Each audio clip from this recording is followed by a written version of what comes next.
when I say what is accurate when it comes out, we only bring out the messages that he gives to us. If he tells, and it's like 3 or 4 of us or 5 of us standing there, we try to remember, all of us try to remember what he's saying. And then when we come out, so if I've forgotten something, they all sort of remember parts of it and try to be as accurate as possible. So if he gives me a message or my family a message, then that's what we bring out. And that's all I do. I just bring his messages out. And I mean, I relate. My family's all there, and we come out together. How was he yesterday? What was his condition like? It was a very short court. There was only about half an hour, 20 minutes. He spoke to the media, and he gave us. He's fine.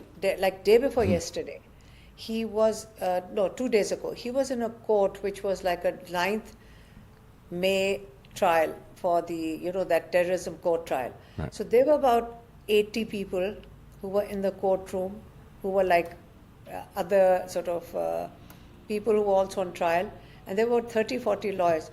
So we were there were like 3 cases that day. So we were in a smaller courtroom, and I thought that was so not nice, because he was like a little cage at the back, and they brought him into the cage. Like, we really feel bad when they do something like that. So we said we are very unhappy that you brought him into a cage. There's no media there. And he went, and I said, there's an ATC trial, you should go there. There's a lot of people there. So he actually insisted and went to that, the bigger trial in the jail. And he was able to meet so many people. They said it became like a mini rally. And the judge kept saying that you've got to all, this noise is not acceptable. Right. And I'm going to close the case. But they all they're all very excited that they were able to meet him. So that's what I'm telling you about why he's had access. So a lot of lawyers have been going. Generally, he gives guidelines to his party people, to the lawyers, and he sometimes scripts it. He tells them what to write. So I assume that when he goes back to the party, they go back to the party. They're giving him, relaying their correct information. It's an interesting contradiction that the government finds itself in, that they have, in order to keep him in jail, they have to continuously throw cases on him that are then dismissed, and then they have to throw new cases. But by throwing the new cases on him, that allows him access to people and to lawyers and to his parties. It's an interesting problem that they have, because they're trying to keep up this facade of some type of legitimate judicial system. But let me ask you about the protest. So the protest comes together for people who are watching this in the United States who didn't follow it minute by minute.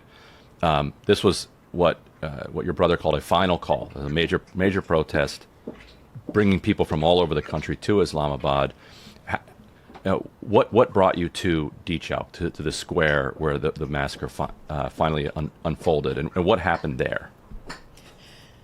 Actually, he gave the call he says, this is only my second call. The first call he gave to the people of Pakistan was for the elections. He said, I remember we brought that message out and said, I'm giving this call to the people of Pakistan that you must come out and exercise your vote.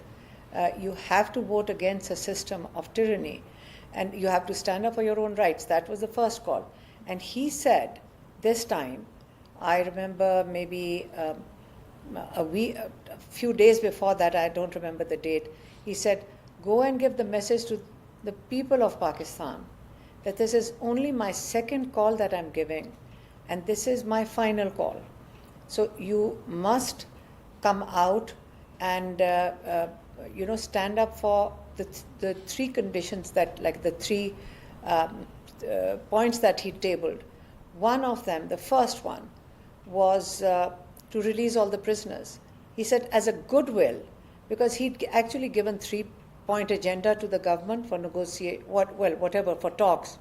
First was release of all the illegally incarcerated prisoners, the political prisoners, from 9th May. And during the various rallies and various points, they've got hundreds of people in jail and thousands of people who've got cases on them. Second point for him was the discussion on stolen mandate. It cannot be put under the carpet. He wants a discussion. He wants to. It's a lot of seats got stolen, and the third point, of course, that he says the Supreme Court is now becoming like their slave too. I mean, you cannot bring the Supreme Court under the control of a dictatorship. So, but for this rally, he only raised one point. He says, as a goodwill gesture, because they keep sending him messages. You know, they do send him messages through his political people. And they say, you know, we are going to release you. You have to agree to something. He says, let me see if you have goodwill. Because he was given bail by the High Court. He was given bail, and by night time they had put another case on him. Right. They will not let him outside. He says, I do not trust them. They keep sort of, the moment there's a rally call or whatever, they keep sending more messages that, oh, just delay it another 10 days, 20 days. He said, no, this is my final call, and you will come to Islamabad. And I think his idea, what he told his Salmanakum Raja, who visited him on the 21st, we were there, but I don't know what he told him, and I asked him later on. He said, Imran Khan had said, you come to Islamabad and you stop along the way, basically. He did that in 2014. And let there be, it's like a leverage. We will have a discussion, otherwise we will go to D-Chowk. D-Chowk is obviously closer to the Prime Minister's or the President's house. So when they were like halfway into Islamabad, on the periphery of Islamabad, again they sent a message in, stop wherever you are, we'll release him in 20 days. So there was obviously, you know what they do is, well, I don't understand. You know, why don't you give these messages earlier? Right. Why do you do it in the middle of a rally and create a confusion, send somebody to the prison? So what happens is, when you send somebody to the prison, it's obviously they're quite smart. When you send somebody to the prison, when they come out, people don't trust this. You know, you know how people are right now. Everybody's a watchdog. So they don't trust whatever comes out. So they create that confusion. They're very good at it. As a result, the movement obviously they went ahead with the movement to D-Chowk, which is the center of, really next to the Prime Minister, the President's house. So they proceeded. We were part of the rally. We were part of the rally from we left home at 6, but by 10 o'clock, we were waiting for the rally. When they came in, we joined them. It was a very pleasant occasion. There were women there, there were young children. My sister's granddaughter, she was 16, she was with us. My other sister was there. So you don't go out to commit terrorist acts with children around. So there were a lot of young people around and older people. And it's PTI or Imran Khan's rallies are always a very family occasion. And they moved towards Islamabad. The only thing that we saw on the way were containers. And you know how the young people enjoy removing the containers, the blockade. So they were removing the blockades, and they were victorious when they removed the blockade. We saw, I mean, I think I have pictures of it, policemen standing on the overhead bridges and waving. I mean, it was a very goodwill. Everything was fine. So when the rally arrived onto the main roads, there was no police. There was some police. It was all very relaxed. Nothing was happening. And this was like an ambush. This was like an ambush. Around 3:30, 4 o'clock, people started coming and showing bullet, like shells. They were bullet shells.